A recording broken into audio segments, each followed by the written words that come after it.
ဗုဒ္ဓဘာသာဆိုတာဘာပါလဲရှင်ဗျာဘယ်မူတွေကိုအခြေခံပါသလဲဗျာဗုဒ္ဓဘာသာရဲ့အန်တိတ်မှရည်မှန်းချက်ကရောဘာပါလဲဗျာဗုဒ္ဓဘာသာဆိုတာ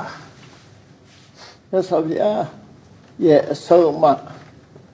ဘဝမှာဘယ်လိုနေရမယ်ဘယ်လိုထိုင်ရမယ်ဘာတွေလုပ်သင့်တယ်ဆိုတဲ့ way of life ကောင်းကျိုးချမ်းသာရစေနိုင်တဲ့လူတွေအကျိုးစီးပွားဖြစ်ထွန်းစေနိုင်တဲ့အကြောင်းတရားတွေကိုလှုပ်ဆောင်ပြီးလူတွေဆင်းရဲဒုက္ခရောက်ရှိစေနိုင်တဲ့အဆိုးတရားတွေကရှောင်ရှားဖို့သွန်သင်ဆုံးမတဲ့ဘုရားရဲ့အဆုံးအမတွေကိုဗုဒ္ဓဘာသာလို့ဆိုရမှာဖြစ်ပါတယ်။တိရိလင်္ကာနိုင်ငံမှာဗုဒ္ဓဘာသာဆိုတဲ့အသုံးကိုမသုံးဘဲနဲ့ဗုဒ္ဓဂမလို့ထည့်သုံးတာရှိတယ်။ဗုဒ္ဓဂမဆိုတာဗုဒ္ဓရဲ့အာဂမမြတ်စွာဘုရားရဲ့အဆုံးအမတရားတော်တွေတို့ဒီလိုပဲအဓိပ္ပာယ်ရပါတယ်။ခုခေတ်တော့ဘာသာပြန်တဲ့အခါဘာသာဆိုတာ religion ကိုယ်ကစိတ်ကမှုတွေကိုအခြေခံပြီးတော့ဘာသာဆိုတဲ့စကားလုံးကိုသုံးလာကြတာဖြစ်တယ်။မြတ်စွာဘုရားရဲ့အဆုံးအမတွေဆိုတာ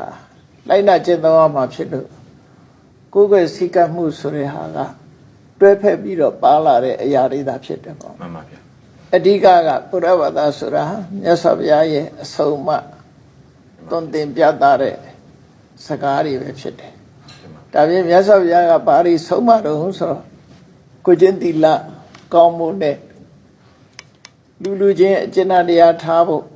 ရှင်ထဲမှာရှိတဲ့လူတွေရဲ့စိတ်နှလုံးကိုပူပန်စေတတ်တဲ့ကိလေသာတရားတွေကိုလျှော့နှဲအောင်လျှော့ချနောက်ဆုံးမှာအပြည့်တိုင်ဖြည့်ရှင်းပြီးဆဲတော့ကလွတ်မြောက်ဖို့ဆိုတာကိုမြတ်စွာဘုရားဟောခဲ့တာဖြစ်တယ်အကျဉ်းချုပ်ပြောရမယ်ဆိုရင်ဘုရားရဲ့အဆုံးအမစကားတွေကိုပိဋကတ်30နိကေ9ပြဓမ္မခန္ဓာပေါင်း8400မှာဒီမှတ်တမ်းတင်ထားတာအဲ့ဒီမှတ်တမ်းတင်ထားတဲ့မြတ်စွာဘုရားရဲ့အဆုံးအမတွေအားလုံးကိုဗုဒ္ဓဘာသာဗုဒ္ဓရဲ့ဆုံးမသွန်သင်ချက်များလို့ဒီလိုအတိပ္ပယ်ကိုယူရမှာဖြစ်တယ်ပေါ့နော်အဲ့ဒီဗုဒ္ဓရဲ့သွန်သင်ဆုံးမချက်တွေကိုလိုက်နာတဲ့ပုဂ္ဂိုလ်တွေကြတော့ဗုဒ္ဓဘာသာဝင်လို့ခေါ်ကြတယ်အလားတူပြန်တဲ့ religion ဆိုတဲ့အင်္ဂလိပ်ဘာသာစကားကယုံကြည်မှုနဲ့ကိုးကွယ်မှုကိုအခြေခံပြီးတော့ပြောတဲ့စကားမှန်ပါဗျာဒီမှာတော့အဲ့လိုယုံကြည်မှုနဲ့ကိုးကွယ်မှုကိုအခြေခံတာမဟုတ်ဘဲနဲ့လက်တွေ့ကျင့်သုံးမှုကိုဆိုလိုတာဖြစ်လို့အချင်းချင်းမှတ်ရမှာတော့ဘုရားဘာသာဆိုတော့မြတ်စွာဘုရားရဲ့အဆုံးအမတရားတော်များပဲဖြစ်တယ်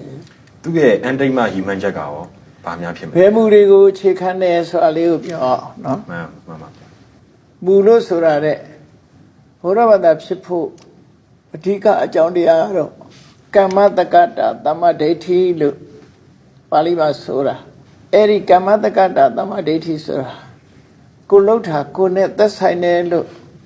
ခံယူချက်ကိုအခြေခံတယ်မှန်ပါဗျာဘာမှလို့အများနာလဲတာနဲ့ပြောရမယ်ဆိုရင်ကံကံရဲ့အကျိုးကိုလက်ခံတယ်မှန်ပါဗျာကံတရားကိုလက်ခံတယ်ကံတရားရဲ့အကျိုးကိုလက်ခံတယ်မှန်ပါဗျာအဲ့ဒီကံကံရဲ့အကျိုးကိုလက်မခံရင်ဘုရားဘာသာမဖြစ်နိုင်ဘူးမှန်ပါဗျာမြတ်စွာဘုရားလည်းကမ္မဝါဒီကရိယဝါဒီဒီကုသိုလ်အကုသိုလ်ဆိုတာလုံးလို့ရတယ်ကုသိုလ်အကုသိုလ်ဆိုတာရှိတယ်လို့လက်ခံတဲ့ဝါဒဖြစ်တယ်မှန်ပါဗျာအဲ့ဒီကမ္မတက္ကတာသမ္မာဒိဋ္ဌိလို့ဆိုတဲ့ကိုလှုပ်တာကိုရတယ်ဆိုတဲ့ကမ္မဝါဒကရိယဝါဒကိုအခြေခံတာပဲဖြစ်တယ်ပေါ့မှန်ပါဗျာအဲ့ဒါကိုအခြေခံပြီးတော့မြတ်စွာဘုရားကချင်းစင်တွေကိုသတ်မှတ်ထားတယ်သီလသမာဓိပညာဆိုအဓိကကိုကျင့်တရားကောင်းမှုရဲ့နံပါတ်1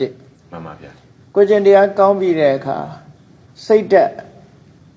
ငြိမ်သက်အောင်လေ့ကျင့်တာနဲ့ထိုငြိမ်သက်မှုကြောင့်ရရှိလာတဲ့အသိပညာမှန်ပါဗျာအဲ့ဒါတွေကဘုရားဘာသာရဲ့အချမ်းမြင်ကျင့်စိတ်တစ်ခုလို့ပြောရမှာဖြစ်တယ်မှန်ပါဗျာဘုရားဘာသာရဲ့အတ္တိမရည်မှန်းချက်ကပါလဲလို့ဆိုတာကြတော့ဆင်းရဲဒုက္ခအလုံးအဆုံးသတ်ရေးပဲဖြစ်တယ်မှန်ပါဗျာလူတွေတွေ့ကြုံနေရတဲ့ဆင်းရဲဒုက္ခဆိုတာမျိုးမျိုးရှိတယ်မှန်ပါဗျာအလုံးမရှောင်လွဲနိုင်တဲ့ဆင်းရဲဒုက္ခကတော့ဘာလို့ဆိုရင်ဒုက္ခရလာပြီးရင်တဖြည်းဖြည်းအိုမင်းလာခြင်းနောက်ဆုံးမှာသိဆုံးရခြင်းဆိုတာ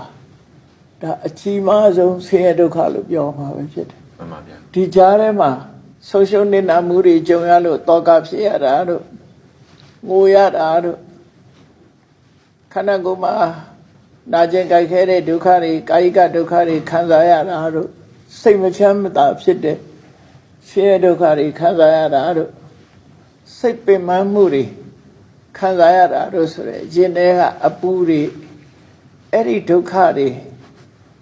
လုံးဝအဆုံးသတ်ဖို့ဆိုတာဘုရားဘာသာရဲ့အတ္တိမဤမှန်ချက်ပဲဖြစ်တယ် တင်ပါဗျာ နောက်တစ်ခုကအတိတ်ကိုပုံချသောဝါဒဟုတ်ပါသလားဆိုတာလေနော် တင်ပါဗျာ အတိတ်ကိုပုံချတဲ့ဝါဒလုံးဝမဟုတ်ဘူး တင်ပါဗျာ မြတ်စွာဘုရားက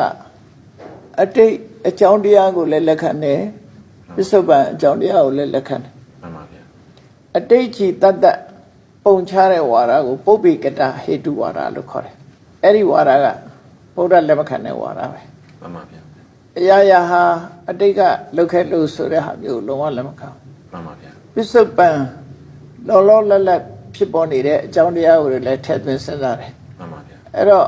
အတိတ်ကအကြောင်းတရားပဲဖြစ်စီပစ္စုပန်အကြောင်းတရားပဲဖြစ်စီအဲ့ဒီသက်ဆိုင်ရာအကြောင်းတရားတွေကိုလက်ခံယုံကြည်ပြီးအတိမတ်ပြုတဲ့ဝါဒသာလင်ဘုရားဝါဒဖြစ်တယ်